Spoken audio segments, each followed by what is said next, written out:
रितेश ठाकुर जी, सबसे पहले तो नमस्कार और स्वागत है आपका मीडिया इंटरव्यू में। नमस्कार, आप लोगों का भी स्वागत है।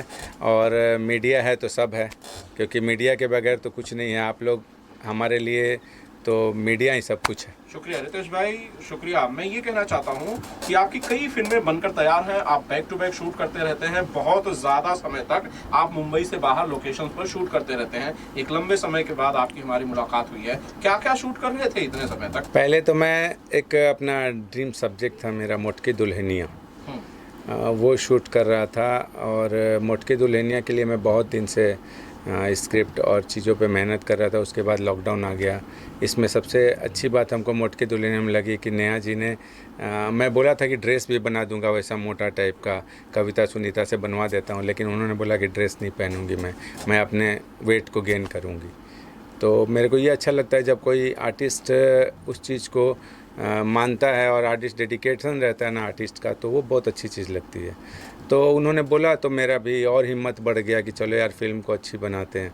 फिल्म हम लोगों ने बनाया और मोटकी दुल्हनिया से बहुत अच्छी फिल्म बनी है मोटकी दुल्हनिया, और उसको ग्रैंड रिलीज करेंगे हम लोग। उसके बाद हम लोगों ने बनाया पड़ोसन, चिंटू पांडे, काजल राघवानी, नेहाश्री एंटरटेनमेंट, प्रोड्यूसर नेहाश्री हैं।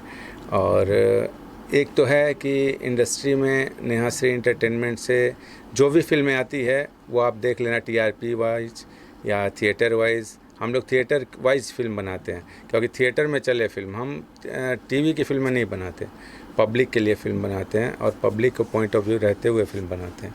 तो हम लोग फिल्म पे मेहनत करते हैं, गानों पे मेहनत करते हैं, और कंटेंट हमारा हीरो होता है और गाने हमारे हीरोइन होती है।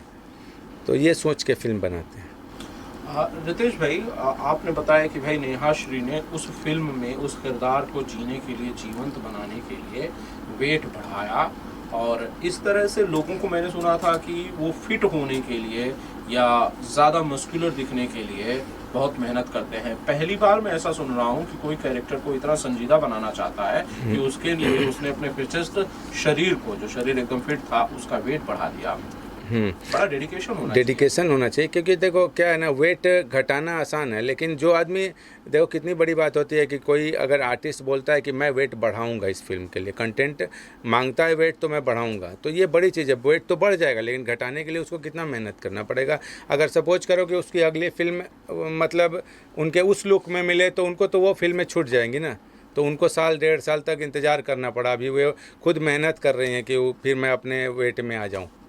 रितेश जी, इसी से एक जुड़ा सवाल है। जब भूमि पेडनेकर ने 108 किलो वजन कर लिया था अपनी फिल्म दम लगा के हंसा के लिए, क्या उस फिल्म से कोई ताल्लुक है इस फिल्म का? नहीं, कोई ताल्लुक नहीं है। वो फिल्म अलग है, ये फिल्म अलग है। दोनों दो जोनर की कहानी है। वो कहानी ही अलग है, ये कहानी अलग है। ऐसा नहीं है कि ये मोटी लड़की का ऐसा कहानी है, वो जैसा दिखाए वैसा मैं दिखाया, नहीं। मेरी कंटेंट बिल्कुल अलग है। एक्सपेरिमेंटल विषय पर आप फिल्में कर रहे हैं आजकल रितेश ठाकुर जी। एक्सपेरिमेंट तो मैं शुरू से ही करता हूँ। मैं प्रोड्यूसर था, उस समय से मैं कहानियों पे, चीज़ों पे मेहनत करता था। तो जब मैं लोगों ने इतने हमको सिखा दिए कि मेरे को खुद डायरेक्टर बनना पड़ा, क्योंकि जैसा मैं चाहता था वैसा कोई बना नहीं पाता था। और बनाता भी था थोड़ा बहुत तो हार्ड डिस्क मेरे को दे देता था, जाके काम कराओ भाई, पैसा मेरा लग रहा है, सब काम मैं करा रहा हूँ, तो मैं ही क्यों ना करूँ। ये सोच के मैंने अपनी फिल्म अपने तरीके से बनाना चालू किया। अब तक कितने फिल्म आप दे चुके हैं शुरू से? मेरे अभी तक 46 फिल्में हो गई। और कौन कौन स्टार आपके पहले कास्ट? सब स्टार्स हैं, केवल मनोज तिवारी जी नहीं हैं, बाकी तो सब हैं। सर, एक और कुछ फिल्मों के नाम बताना चाहेंगे? कुछ फिल्मों के नाम, जैसे बलमा बिहार वाला है, हीरो गमछा वाला है, सपेरा है पवन सिंह का, बलमा बिहार 2 है, चना जोर गरम है, उसके बाद ट्रक ड्राइवर 2 है, दिलवाले है, बहुत सारी फिल्में। आप लॉन्चिंग पैड की तरह काम करते हैं रितेश ठाकुर जी, आप लॉन्चिंग पैड की तरह काम करते हैं। बहुत सारे एक्टर्स को आपने लॉन्च कर दिया है, और ये बहुत अच्छी चीज़ है कि उनका करियर भी बहुत शानदार चल रहा है। देखिए, मैं कभी भी ना ये नहीं सोचता कि वो हीरो रहेगा, तो मैं तो आपको बोला पहले भी कि कंटेंट मेरा हीरो है और म्यूज़िक मेरी हीरोइन। तो उसके लिए मायने नहीं रखता कि कौन हीरो है कौन नहीं है। मेरा कंटेंट और म्यूज़िक, बस उस पर मेहनत है, उस पर मैं अपना हिम्मत से काम करता हूँ और फिल्म अच्छी बनाता हूँ। कल्लू जी को भी आपने पहला ब्रेक दिया था। कल्लू जी को दिया, रितेश पांडे जी को दिया, प्रमोद जी को दिया, अवधेश प्रेमी, बहुत सारे, रितु सिंह को मैंने सब, पवन सिंह में सपेरा के सामने खड़ा कर दिया। पवन जी बोले, हम बोले नहीं, आर्टिस्ट अच्छी हैं तो अच्छी हैं भाई, काम करो। सारे लोग हैं, बहुत सारे लोग हैं जिनको ब्रेक दिया मैंने, लेकिन देखो ब्रेक देना, हम ब्रेक दे सकते हैं लेकिन उनके भी तो भाग्य हैं। सब मिलजुल के आगे बढ़ते, उन लोगों ने भी मेहनत किया, काम किया, आज अच्छे जगह पे हैं। चलते रहता है बाकी कंटेंट। अभी फिर 16 से शूट पे मैं जाना है हमको। कौन सी फिल्म शूट करने जा रहे हैं? राघव फिल्म शूट कर रहा हूँ, यश मिश्रा, सुबी शर्मा का। एक आर्टिस्ट आपने लॉन्च किया था प्रमोद प्रेमी को यहीं पर चना जोर गरम के अंदर, उस फिल्म के जरिए। उस आर्टिस्ट के साथ आपने फिर कोई फिल्म नहीं की, कोई खास वजह इसकी? नहीं किया मैंने उस आर्टिस्ट के साथ। मैंने उसके बाद एक क्षमा दो परवाने किया, फिर आशिक दीवाना किया। देखिए क्या होता है ना कि जब आर्टिस्ट को स्थिरता मिलनी चाहिए, स्थिरता नहीं रहेगी तो उसको थोड़ा सा हम लोग छोड़ देते हैं। कि मैं बोला कि आप कंटेंट चीज़ों, जब एक मुकाम मिलता है तो आदमी भटक जाता है, तो भटकने वाले को एक दो बार बोल सकते हो, तो उसके पीछे तो लग नहीं सकते। तो प्रमोद प्रेमी भटक गए हैं, जो आप बनवाना चाहते थे वैसा नहीं काम कर रहे हैं, वो अपने लक्ष्य से कहीं हट गए हैं, भटक गए हैं। अब देखिए वो तो वक्त बता ही रहा है, क्योंकि क्या है ना कि भटकने वाले इंसान को तो वक्त बता ही देता है ना। आप स्थिरता से काम करो इंडस्ट्री में। आप देखो फिल्में कम करो, आप फिल्में ज़्यादा करोगे तो पब्लिक आपके तरफ अट्रैक्ट नहीं होगा ना। अट्रैक्शन चाहिए, हीरो मतलब अट्रैक्शन। आप अट्रैक्ट करो कि हाँ भाई ये हीरो की अब फिल्में आने वाली है। आप लोग लगातार फिल्में करोगे तो कहाँ कोई देखेगा। ये इतिहास उठाकर देखा जा सकता है कि हर वो चेला जिसने अपने गुरु की बात नहीं मानी, उसका हश्र बहुत अच्छा नहीं रहा है। वो सही है, अब उनकी चीज़ है, अब मैं क्या कर सकता हूँ। मैं तो इतना जानता हूँ कि मेरे लिए वही दो चीज़ पे मैं आज भी हूँ, पहले भी रहूँगा, बाद में भी रहूँगा। कोई फिल्म आगे कर सकते हैं प्रमोद प्रेमी के साथ, रितेश ठाकुर साहब? कर सकते हैं, क्यों नहीं कर सकते हैं, लेकिन थोड़ा अभी उनको ब्रेक दिया हूँ मैं। सर एक और फिल्म का नाम जिक्र किया था, पड़ोसन। जैसे कि पड़ोसी जो होते हैं, नोकझोंक होती है खूब। आपकी किस प्रकार की कहानी हुई, थोड़ा उस बारे में दर्शकों को बता सकें? पड़ोसन एक रोमांटिक लव स्टोरी है और बहुत अच्छी स्टोरी है। अभी ट्रेलर कुछ दिन बाद एंटरटेन से आएगी और पिक्चर चली गई है और पिक्चर रिलीज़ करेंगे हम लोग अगले महीना, ग्रैंड रिलीज़ कर रहे हैं थिएटर में। कहानी बहुत अच्छी है क्योंकि वो एक संगीत पे आधारित कहानी है। अब पूरा नहीं बताऊंगा, तब तक आप देखोगे नहीं, दर्शक पहले ही जान जाएंगे। लेकिन सस्पेंसियल फिल्म है, कंटेंट मेरी बहुत अच्छी रहती है।